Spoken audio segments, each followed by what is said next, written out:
Good morning, my lovely students. I hope all of you are safe, well, and healthy. Let's begin today's lesson. So quickly open up your books. Here we go.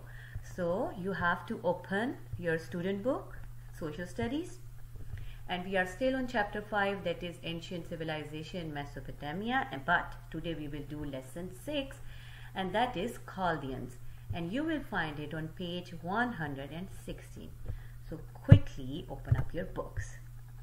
Here we go. Okay, so if you remember, in our last class we were talking about which empire? Think which empire we were we covered in the last talk. Okay, so I tell you, it was Assyrian. Okay, so in our last class we learned about the Assyrian Empire, and today we will learn about the Chaldean empires. So do you know anything about the Chaldean empires? Okay, let's read. So in 605 BC, a great empire ruled over the land within the Fertile Crescent and included Mesopotamia. Here you see the word Fertile Crescent. So first we are talking about its location, like where this empire was located in 650 BC.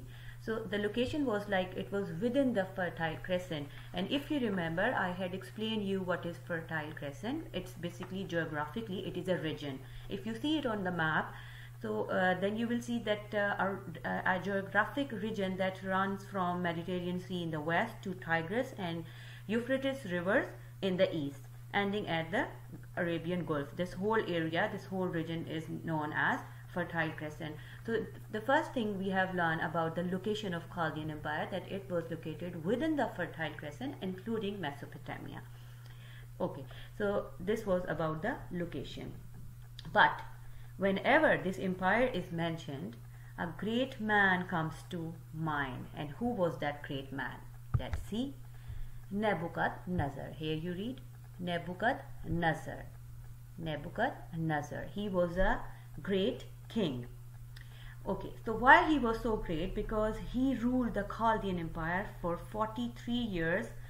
Can you imagine, for such a long time period, this ruler, he ruled the Chaldean Empire for 43 years, like from 605 BC to 562 BC, like he was the only ruler ruling over the Chaldean Empire.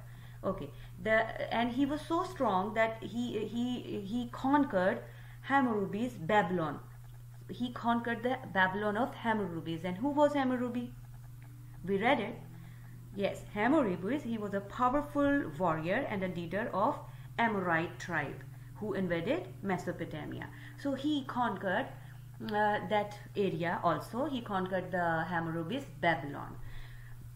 Okay, Babylon, even Chaldeans, they conquered Hammurabi's Babylon, yet the Babylon remained a great center of trade and learning in the region. So Babylon still had its importance.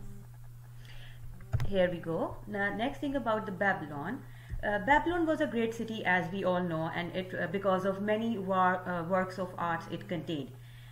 Even the walls of the city were decorated, and the most outstanding building in Babylon was known as the Hanging Gardens of Babylon.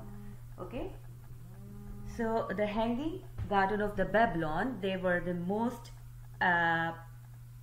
outstanding building, and this building was built on a series of terraces that were planted with trees and flowers of all kinds. And this building rose nearly 122 meters high. How much high? 122 meters high. It was that tall. Okay, and some legends say, there's a story behind it, that some legends say that the king's favorite wife was longing for her native country full of greenery and flowers.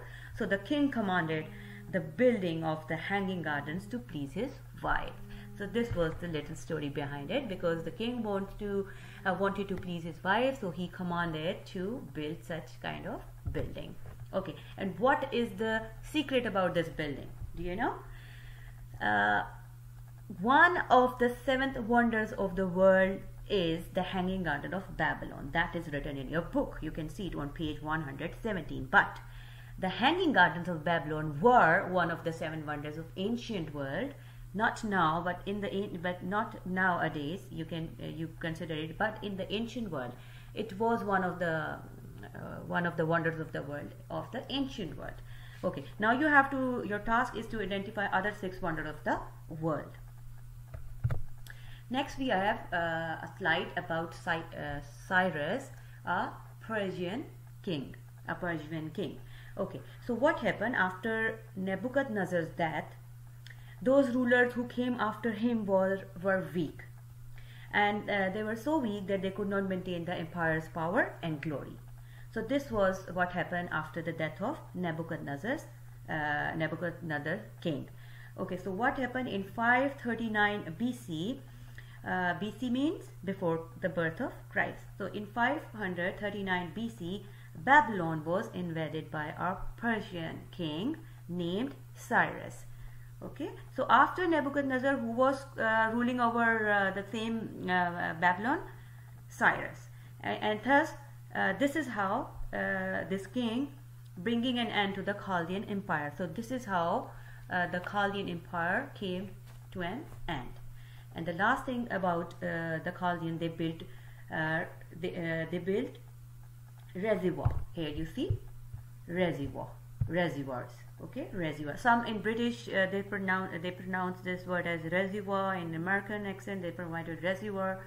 So however you feel comfortable. Okay, so the reservoir, they also built reservoirs to store water and dug canals to transport the water from rivers to reservoirs to use it when needed, and it was the first use of irrigation. So first thing, what is reservoir? Here I put the definition. Reservoirs is like large natural or artificial lake used as a source of water supply. So this was in ancient time, this is how they used to collect the water. The last thing, the most important thing, like always, is your task for today. So what you have to do, you have to read the whole chapter again, and after reading it, you have to open up your workbook, page 82 to 85. Here, page 82 to 85. All the question answers in the workbook and filling the blanks related to this topic you have to do. And meantime, doing this, you also have to look after your health. Don't go out, and wash your hands thoroughly, and I will meet you again in the next class. So take care. Bye bye.